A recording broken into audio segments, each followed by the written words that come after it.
नाही तर या राजकारणापायी पुरे गावाचे भाव खराब झाले. आता निवडणूक आहे, जिल्हा परिषद पंचायत समिती, आता निवडणुका येतील. नाही तर आज वर्षभर राजकारण, वर्षभर राजकारण. याले राजकारण नाहीत म्हणत, याले गावाचा सत्यानाश झालं समजा. पंचायत समिती, जिल्हा परिषद निवडणुका येऊन राहिल्या. कोणाच्या दारवा पिऊ नका, कोणाचे मटणं खाऊ नका, कोणाचे झेंडे उचलू नका. जो चांगला माणूस आहे त्याला निवडून आणा रे बाबा.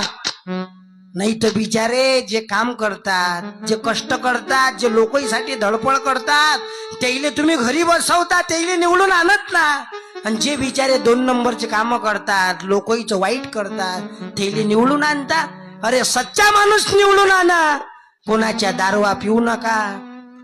जो शेतकऱ्याची कदर करते, जो कोण्या तरी माणसाची कदर करते, अनाथ लोकांची कदर करते, बेरोजगार लोकांची कदर करते, त्या माणसाला निवडून आणा. नाही तर आपण आपलाच पश्चाताप करतो. ती एक मन आहे, एक वाटी रस्सान 5 वर्ष बोंबलत